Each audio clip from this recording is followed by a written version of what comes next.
क्या वजह रही है? नमन सोनकर जो है हमारे बीच में एक बच्चा नहीं रहा। और इस तरीके से गोमती नदी जो है वो पुल पे कई सारी ऐसी वारदातें हम लोगों के सामने आई हैं। अभी कुछ दिन पहले एक युवती जो है उनकी भी वहाँ से एक्सीडेंटली जो है मौत हुई। तो इसी वजह से मुझे आना पड़ा कि जैसे हम बनारस में देखते हैं, लखनऊ में देखते हैं कि जो ब्रिजेस हैं जहाँ नीचे रिवर्स हैं वहाँ पे प्रॉपर तरीके से फेंसिंग कराई गई है। तो मेरे लेटर में यही मेंशन किया है मैंने कि प्रॉपर फेंसिंग हो।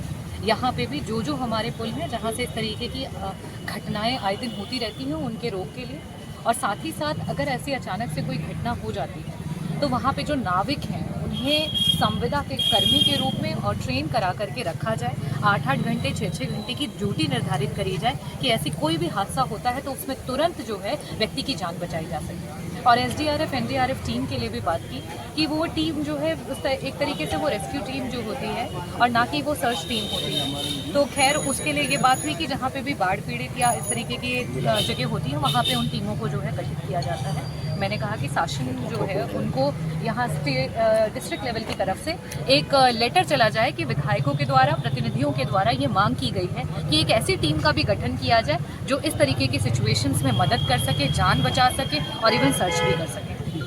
आज इन लोगों को आप लिवा के मैं लिवा के नहीं आई, मैं जस्ट वहाँ से निकल रही थी जिलाधिकारी महोदय जी के ऑफिस से बाहर, तो ये 2 महिलाएं मुझे मिल गई और दोनों मुझे पकड़ करके रोने लगी कि उनकी एफआईआर दर्ज नहीं की जा रही है। तो इसीलिए मैं कप्तान साहब से मिलने के लिए आई और पता चला कि कप्तान साहब किसी बैठक में हैं। तब जन सुनवाई में बैठे हुए जो लोग थे, पुलिस अधिकारी लोग, उन्होंने मदद की और उन्होंने कहा कि वो दोनों महिलाओं की मदद करेंगे। उनकी एफआईआर जो है उसको देख करके और जो वैलिड रहेगा उन ग्राउंड्स पे उनकी मदद होगी।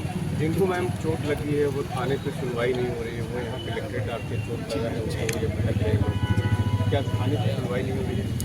जी डेफिनेटली देखिए, थानों पे जो है वो अगर सही तरीके से सुनवाई होती तो इस तरीके से कलेक्ट्रेट में इस तरीके से आकर के जिले पे एक गरीब महिला जो है और बच्ची जो है गुहार नहीं लगा रही। तो कहीं ना कहीं इस प्रदेश का जो आपका जो कहते हैं कि न्याय का जो सिस्टम है वो बड़े फेलियर की तरफ जा रहा है।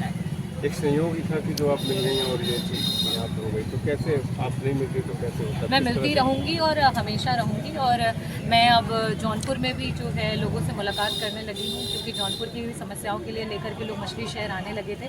तो मैंने यहाँ पे भी समय जो है निर्धारित किया है, यहाँ पे भी लोगों से मुलाकात होती रहती है। उनमें से एक महिला जो है वो कल भी आई थी, मुलाकात की थी और उनसे रिलेटेड कप्तान साहब से बात भी हुई थी मदद की, और आज वो वापस से मिली तो उनकी मदद कराई। और दूसरी जो युवती थी उनसे पहली बार मुलाकात हुई तो उनकी भी मदद कराई। तो इधर भी शहर में सक्रियता आपकी काफ़ी बढ़ गई है विदिन 1 हफ्ते 10 दिन से, क्या नहीं, 1 हफ्ते 10 दिन से नहीं, ये कुछ जो वारदातें हुई वो मुझे लगता है कि मुझे बहुत पीड़ा है उसकी लेकर के। जो नमन का हुआ वो हमारे ही परिवार का एक सदस्य रहा है, हमारी रिलेटिव ही रहा है और उसका जाना बहुत पीड़ादायक है। और अपार्ट फ्रॉम दैट जो प्राची मिश्रा का जो हम लोगों के बीच में आया पड़ाव पे जो हादसा हुआ, समीर के साथ जो हुआ, शिवा गौतम के साथ हुआ, ये पीड़ादायक है। और मुझे लगता है मेरे साथ साथ यहाँ हर एक व्यक्ति उनके दुख में जो है साथ में उसको महसूस कर सकता है, और शायद यही रीज़न है कि मुझे यहाँ पे आकर के खड़ा होना पड़ा, उनकी आवाज़ बनना पड़ा।